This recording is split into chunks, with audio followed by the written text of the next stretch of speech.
களங்கம் இப்புலகம் கழிப்புறமை விளங்கையன் உள்ளே விளங்குமை பொருளே மூவிரு நிலையின் முடிவது முடிவே ஓவர விளங்கும் பொறுமைமை பொருளே எடுநிலை இசையே இன்புருகாகி வழுநிலை நீக்கி வயங்குமை. திருக்குறளுக்கு விளக்கம் பார்த்துட்டு வகுப்பை நிறைவு செஞ்சிடலாம். மடியின்மை 61வது அதிகாரம். உங்களுக்கு சொல்ல வேண்டிய செய்திகள், அதுல சில விஷயங்கள் இருக்கு, அதை சொல்லிட்டு இது இந்த மடியின்மை அப்படிங்கிற குறள் எதை விளக்குது அப்படின்னா, ஒரு மனிதனுக்கு வாழ்க்கையில சோம்பேறித்தனம் இருக்கக்கூடாது. சோம்பேறித்தனம் இருந்தது அப்படின்னா வாழ்க்கை எவ்வளவு தூரம் சீர்கெட்டு போயிடும் அப்படிங்கிறத இந்த 10 குறளும் சொல்லுது. 10 குறளையும் பார்த்துட்டு வகுப்பு முடிப்போம். சோம்பேறித்தனம் இருக்கக்கூடாதுன்னு நினைக்கிறீங்களா இல்லையா? என்னை பொறுத்த வரைக்கும் சோம்பேறித்தனத்தை நான் வேற மாதிரி புரிஞ்சு வச்சிருக்கிறேன். அது ஒரு உடலியல் கோட்பாடோட புரிஞ்சு வச்சிருக்கிறேன். சோம்பேறித்தனம் என்பது மனசுல உருவாகிறது கிடையாது, உடல்ல உருவாகிற நலிவடைதல் தான் சோம்பேறித்தனம்னு நான் புரிஞ்சு வச்சிருக்கிறேன். மருத்துவ அறிவு இருக்கிறதுனால திருவள்ளுவரும் அதை கன்சிடர் பண்ணியிருப்பாருன்னு எனக்கு தெரியும். அது அவர் அவ்வளவு முட்டாள் கிடையாது. ஒரு மனிதனுக்கு இப்ப சோம்பேறித்தனமா இருக்கிறவங்களாம் யாரு? நோயாளிகள். ஒண்ணுமே செய்ய முடியாது அவங்களெல்லாம். நீ எவ்வளவுதான் குச்செடுத்து தார் குச்செடுத்து விரட்டினாலும் நவரவே மாட்டாங்க. ஆனா அது ஒரு பக்கம் இருக்கட்டும். ஆனா நம்ம வாழ்வியல்ல நம்மளுடைய திமிருனால செய்யக்கூடிய விளைவுகள் இருக்கு இல்லையா, அத பத்தி இதுல நிறைய பேசுறாரு. குடி என்னும் குன்றா விளக்கம் மடி என்னும் மாசுர மாய்ந்து கெடும். ரைட்டு. அப்ப நம்ம சோம்பேறித்தனம்ங்கிறது கூட ரொம்ப பின்னாடி வந்த வார்த்தை. சோம்பேறித்தனத்துக்கான ரொம்ப துல்லியமான தமிழ் வார்த்தை என்ன? மடி. அதனாலதான் ஒரு தலைப்பு இப்படி கொடுத்திருக்காரு, மடியின்மை. அப்ப இதெல்லாம் நீங்க சிந்திக்கணும். நம்ம இப்ப ஏன் இது சோம்பேறித்தனம்னு நம்ம இப்ப சொல்றோம், ஆனா வள்ளுவர் 2 எழுத்தை பயன்படுத்துறாரு, மா டி, மடி. இதுல என்ன விளக்கம் இருக்கும்? நம்ம சொற்கள் எதுவுமே சம்பந்தம் இல்லாம உருவாகாது, ரொம்ப டீட்டெயிலா இருக்கும். அதனால புரிஞ்சுக்கோங்க. மடி இன்மை. முதல் குறள் என்ன சொல்லுதுன்னா, குடி எனும் குன்றா விளக்கம். குடிங்கிற சொல்லலாம் நல்லா புரிஞ்சுக்கங்க. இதை வச்சுதான் இன்னைக்கு நிறைய அரசியலே போய்கிட்டு இருக்கு. சாதின்னு சொல்லாதீங்க, குடின்னு சொல்லுங்க. தமிழர்களுக்கு சாதி கிடையாது, குடிகள் தான் இருக்கிறது. வழி வழியாக இதை புரிஞ்சுக்கிறதுக்காக சாதின்னு கூட எடுத்துக்கலாம், தப்பு இல்லை. வழி வழியாக நமது முன்னோர்கள் கடைபிடித்து வந்த பண்பாட்டுக்கு பேரு குடி. நம்ம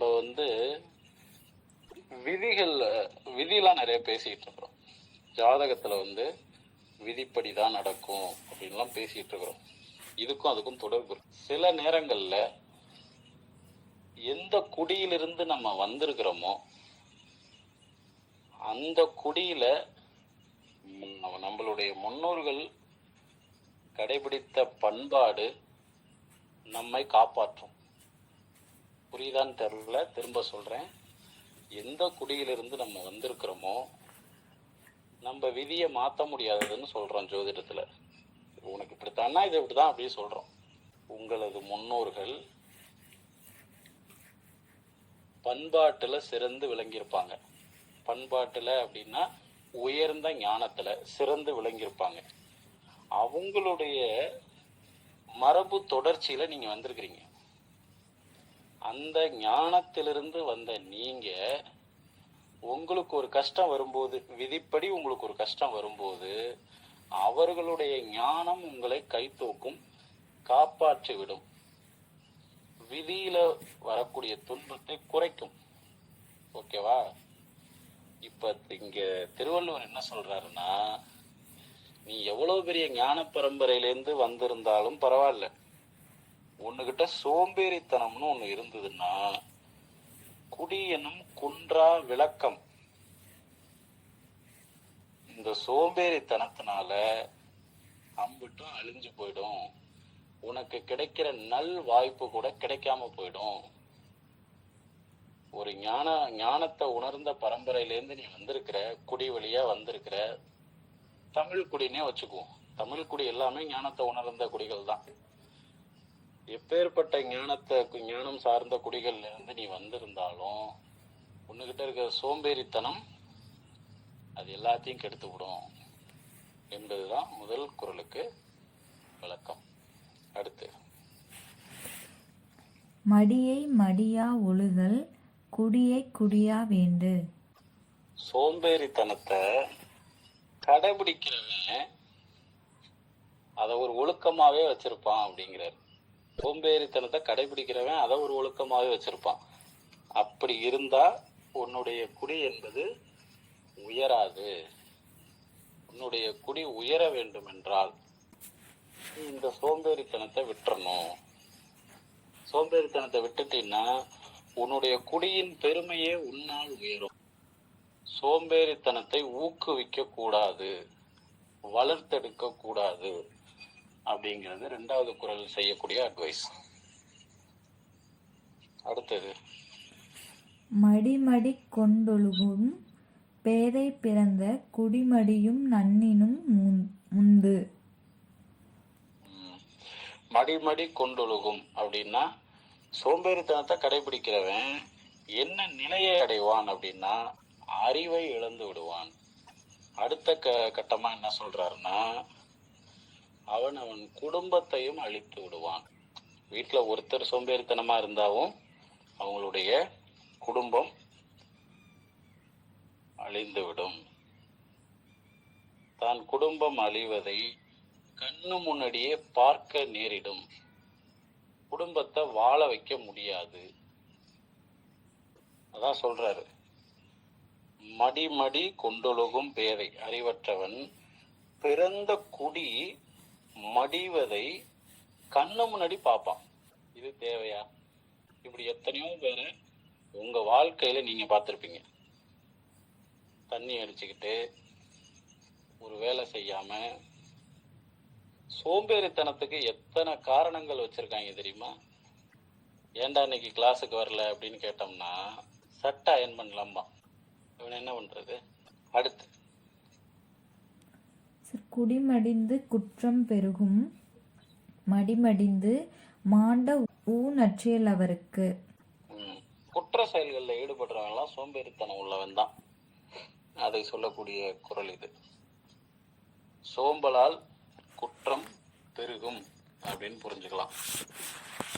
அடுத்தது, நெடுநீர் மறவி மடுதுயில் நான்கும் கெடுநீரார் காமக்கலன். ஏன்னா நோய்வாய்ப்படுறவங்க கம்மி தான் சமுதாயத்துல. ஒரு சமுதாயத்துல ஒரு 100 பேர் இருக்காங்கன்னா ஒரு 20-25 பேர் தான் நோயில இருப்பான். மீதி 75 பேர்லயும் சோம்பேறித்தனம் இருக்கிறவன் இருக்கான்ல. சோம்பேறித்தனம் என்பது உயிர் வரைக்கும் போய் வேலை செய்யுது. அவசரம் இல்ல, அவசரப்படுறவன் கூட கொஞ்சம் ஏதாவது செயல் பண்ணுவான். இதை பண்ணிடுவோமா அதை பண்ணிடுவோமான்னு ஏதாவது ஒரு செயல்ல இருந்துகிட்டு இருப்பான். சோம்பேறித்தனம்ங்கிறது இன்னும் செயல்லையும் ஈடுபடாம இருக்கிறது. என்ன கேட்டா என்னுடைய பதில் மாயை, அவ்வளவுதான் நான் சொல்லுவேன். அவனுக்கு புரியல எதுவுமே, அம்பிட்டுதான் என்னகிட்ட இருக்கிற காரணம். ஆனா திருவள்ளுவர் நமக்கு வேற சில விஷயங்களை காட்டி கொடுக்கிறாரு. இந்தந்த விஷயங்கள் ஒரு மனிதனிடம் இருந்தால் அவன் சோம்பேறியாக இருப்பான் அப்படின்னு டீகோட் பண்றாரு. அது என்னன்னு பாருங்க. நெடுநீர், ஒரு விஷயத்துக்காக குந்திக்கிட்டு ஏங்கிக்கிட்டே இருக்கிறது. எனக்கு எதுவும் கிடைக்கலன்னு அழுதுகிட்டே இருக்கிறது. நீண்ட அழுகை. நடுநீர். இன்னொன்னு காலம் தாழ்த்துறது, காலத்தை நீட்டிக்கிறது. இதை இப்ப செய்வோமா, அது செஞ்சுக்கலாம். காலம் தாழ்த்துறது. ஒண்ணு குந்திக்கிட்டு ஏங்குறது, இன்னொன்னு காலம் தாழ்த்துறது, இன்னொன்னு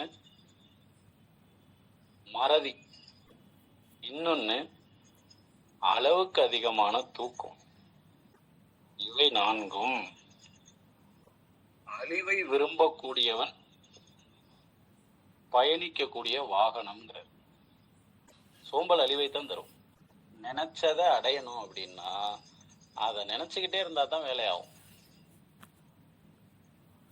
மறந்துட்டோம்னா வேலைக்காகும். நல்லா ஒரு விஷயம் புரிஞ்சுக்கோங்க. இது அடுத்தவங்க உங்களுக்கு கொடுக்குற பணிய காலம் தாழ்த்துறது சொல்லல. இப்ப நானே இருக்கிறேன், கோகுலை கூப்பிட்டு ஒரு வேலை கொடுக்குறேன், நதியாவை கூப்பிட்டு ஒரு வேலை கொடுக்குறேன், உமாவை கூப்பிட்டு ஒரு வேலை கொடுக்குறேன். எனக்கு காலம் தாழ்த்துறது உங்க சோம்பேறித்தனத்துக்கு அடிப்படை கிடையாது. உங்களுக்கு நீங்களே ஒரு வேலை செஞ்சுக்கிறதுக்கு காலம் தாழ்த்துறீங்க பாத்தீங்களா, அங்கதான் நீங்க தோத்து போறீங்க. ஒரு செயல், ஒரு காரியம் யாருக்காக செய்யறோம்? நமக்காக செய்யறோம். அதுல காலம் தாழ்த்தணுங்கிற எண்ணமே வரக்கூடாது. இதுல தெளிவா இருந்துக்கங்க. ஒருத்தவங்க கூப்பிட்டு உங்களுக்கு வேலை கொடுத்தாலும் அவர்கள் உங்க நன்மைக்காக தான் கொடுக்கறாங்கன்னா அதை உடனே செய்ய பார்க்கணும். ஒருத்தர் கூப்பிட்டு இதை எழுதிக்கிட்டு வா அப்படின்னு சொல்றாரு. இது யாருக்காக எழுத சொல்றாரு? அவருக்காவையா இல்ல நமக்காவையா? யாருக்காக எழுத சொல்றாரு அப்படின்னு யோசிச்சு பார்த்து அந்த செயலை செய்யணும். முதல்ல நமக்கான செயல்கள் யாவை அப்படின்னு ஒரு பட்டியல் போட்டுக்கிட்டீங்கன்னா அதையெல்லாம் ஒண்ணா செஞ்சு முடிக்கிறது தான் உங்களுடைய கடமையே. அப்ப இந்த இடத்துல நீங்க நிறைய சிந்திக்க வேண்டியிருக்கு. உங்களுக்கான செயலை காலம் தாழ்த்தாம செஞ்சுக்குங்க. இது ஒரு கிளியரான பாயிண்ட் ஆஃப் வியூ. அடுத்தது உட்கார்ந்துக்கிட்டு ஏங்கிக்கிட்டு இருக்கிறது. ஒரு விஷயம் வேணும்னா நம்ம தான் தேடி போகணும். இருந்த இடத்துக்கு அது வராது. மருத்துவம் படிக்கணும்னு நீங்க விரும்புறீங்க, நிறைய மருத்துவம் கத்துக்கணும்னு நினைக்கிறீங்க, கிளம்பி போகணும். இன்னைக்கு இங்க போவோம், இன்னைக்கு இதை போய் செய்வோம். ஒரு இடத்துக்கு தேடி போகணும். இயற்கை வேளாண்மை கத்துக்கணும், கிளம்பி போவோம். ஒரு தோட்டத்துல போய் ஒரு 10 நாள் தங்கி இருப்போம். சமையல் கத்துக்கணும், புறப்பட்டு போவோம். உங்களுக்கு எவ்வளவு விஷயத்த கொடுக்குறேன் நானு, எளிமையா மறந்துட்டேன் அப்படி சொல்லுவீங்க. அது யாருக்கானது? ஒவ்வொரு வகுப்புலையும் ஒவ்வொரு தகவல்கள் உங்களுக்கு கிடைக்குது. அது யாருக்கானது? அந்த பொறுப்பு இருக்கணும். மறதிக்கு பின்னாடி பொறுப்பு தான் இருக்கு. பொறுப்பு இருந்ததுன்னா மறதி இருக்காது. நமக்கானது அப்படின்னு நினைக்கணும் ஒவ்வொரு வகுப்புமே. இப்ப என்ன, உங்களை எல்லாத்தையும் நல்லா ஞாபகத்துல எல்லாத்தையும் உங்களுக்கு நான் வச்சிருந்து நானா பரிசு வாங்கிட்டு போறேன், இங்க பாருங்க நான் சாதிச்சிருக்கிறேன், எல்லா விஷயத்தையும் இவங்க மண்டைக்குள்ள நான் நிறுத்தி வச்சிருக்கிறேன், எனக்கு பட்டம் கொடுங்க நான் வாங்கிட்டு போயிட போறேன்? உங்களுக்கானது. வகுப்புல கிடைக்கக்கூடிய ஒவ்வொரு தகவல்களும் உங்களுக்கானது. நமக்காக வழங்குகிறார் அப்படின்னு புரிஞ்சுக்கிட்டாவே அது நின்றும். அப்ப அந்த இடத்துல அந்த எண்ணம் வேணும். அளவுக்கு அதிகமான தூக்கம். இதை எப்படி புரிஞ்சுக்கலாம் அப்படின்னா, சின்ன சின்ன இலக்கணங்கள் தான், அப்படியே போற போக்குல சொல்லிட்டு போயிருப்பேன், மறந்துருப்பீங்க, திரும்ப ஞாபகப்படுத்துறேன். தூங்குறீங்க. அளவுக்கு அதிகமான தூக்கம்னு திருவள்ளுவர் எதை சொல்றாருங்கிறத சொல்றேன், புரிஞ்சுக்கங்க. தூங்குறீங்க, முழிப்பு வந்துருச்சு, திரும்பவும் நீங்க படுக்கையிலேயே படுத்திருந்தீங்கன்னா சோம்பேறித்தனம் உங்களை குடிகொண்டு இருக்குன்னு அர்த்தம். முழிப்பு வந்த உடனே படுக்கையில எந்திரிச்சிடணும். இதுதான் ஒழுக்கம். இன்னும் கொஞ்சம் படுத்திருப்போமே அப்படின்னு கொஞ்சம் இங்கிட்டு புரண்டு அப்படியே படுக்கையிலேயே சிந்தனை எதையாவது ஓட்டிக்கிட்டு இப்படிலாம் இருந்தீங்கன்னா கதைக்கு ஆகாது. நீண்ட உறக்கம், அளவுக்கு அதிகமான உறக்கம்னு அவர் அதைத்தான் சொல்றாரு. கண்ணு முழிச்சுக்குச்சுன்னா படுக்கையில இருந்து எந்திரிச்சுக்கணும்.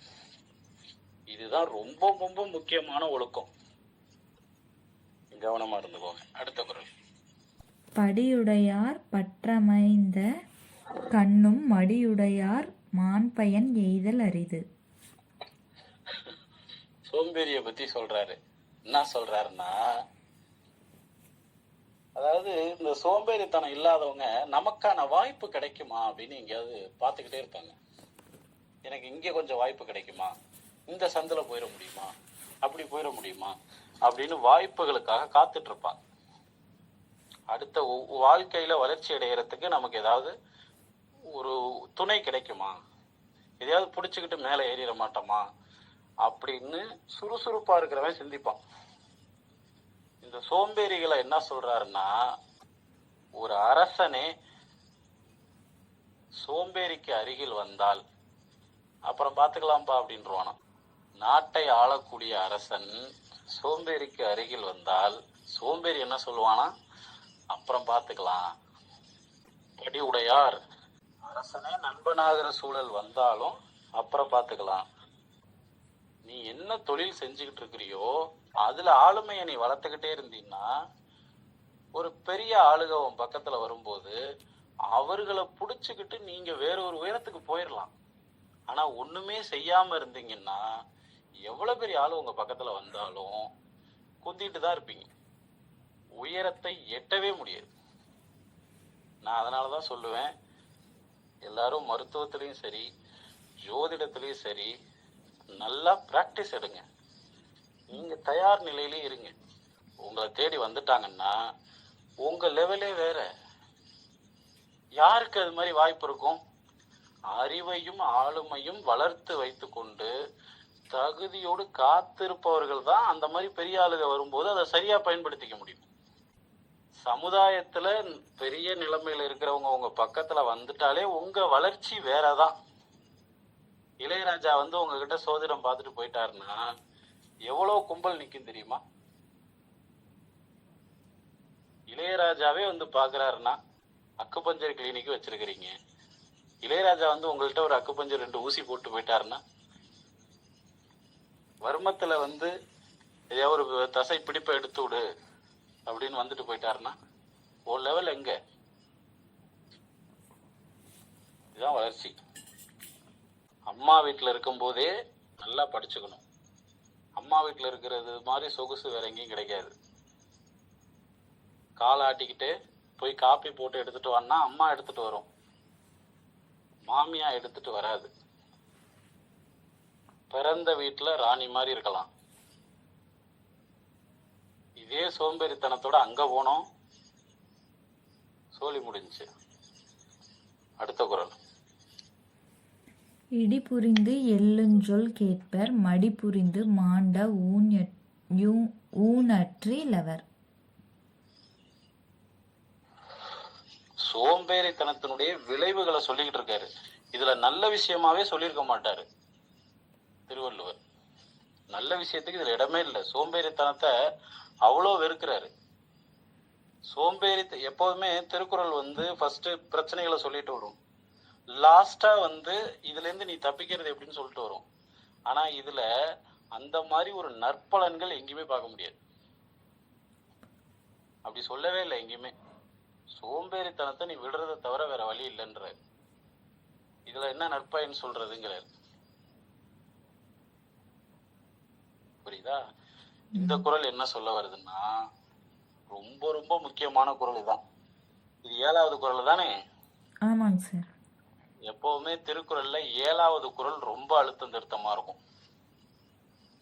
7வது குறள்ல ரொம்ப ஆழமான உண்மைகளை பேசியிருப்பார். அந்த குறள் இது. என்ன சொல்றாருன்னா, வாழ்க்கையில யாரு முன்னாடி நீ அவமானப்படக்கூடாதோ, உன்னுடைய விரோதிக்கு முன்னாடி நீ அவமானப்பட வேண்டிய சூழல் வரும். உன்னுடைய பகைவர் காலில் நீ விழ வேண்டிய சூழ்நிலை வரும். ஒரு வீட்டுல அண்ணன் தம்பி 4 பேர் இருக்கான். ஒருத்தன் கலெக்டர் ஆயிட்டான், ஒருத்தன் போலீஸ் ஆயிட்டான். இன்னும் 2 பேர் ஊதாரியா சுத்துறானுங்க. சரியா? குடிச்சு போட்டு உட்காந்துக்கிட்டு தெருமுக்குள்ள உட்காந்துக்கிட்டு பேசிக்கிட்டு இருக்கானுங்க. நாளைக்கு அவனை போலீஸ் பிடிச்சிட்டு அதே ஸ்டேஷனுக்கு போகுது. இங்க வருவன்னு தெரியும்டா அப்படின்னு சொல்றான் அவன் கூட பிறந்தவனே. இது எவ்வளவு பெரிய அவமானம்! பகைவர் காலில் விழுவது. இதுக்கு அங்கிட்டு வாழ வேண்டிய தேவையே இல்லையே. அப்ப சோம்பேறித்தனம் இந்த எல்லைக்கு தள்ளும். உங்களுக்கு யார் யாரெல்லாம் இருக்காங்கன்னு இப்போ கண்ண முன்னாடி ஓடும். அவங்க காலில் போய் விழ வேண்டிய சூழ்நிலை வரும். அதனாலதான் கேட்க கூடாத வார்த்தையெல்லாம் கேட்க நேரிடும். அதனாலதான் எள்ளுஞ்சொல் உன்னை ஏளனமா பேசுவாங்க. அடுத்த குறளும் அதே தான் சொல்லுது. மடிமை குடிமைக்கண் தங்கின்தன் ஒன்னார்க்கு அடிமை புகுத்தி விடும். அவ்வளவுதான். எந்த நிலைமை கொண்டுட்டு வரும் அப்படின்னா, மடிமை குடிமைக்கண். யார் ஒருத்தருக்கு சோம்பேறித்தனம் முழுமையா குடிகொண்டுருச்சோ அவங்க என்ன பண்ணணுமா, அவனுக்கு ஆகாதவங்கிட்ட போய் அவனுக்கே அடிமையா இருக்க வேண்டிய சூழ்நிலை வரும். காலில் விழுகிறது கூட பிரச்சனை கிடையாது, அவனுக்கே அடிமையாக இருக்க வேண்டிய சூழ்நிலை உருவாகும். அடுத்த குறள். குடியாண்மையுள் வந்த குற்றம் ஒருவன் மடியாண்மை மாற்ற கெடும். நீ சோம்பல் இல்லாம இருந்துட்டா, இதுல இது ஒண்ணு வேணா நற்பலனா சொல்லியிருக்காருன்னு எடுத்துக்கலாம்.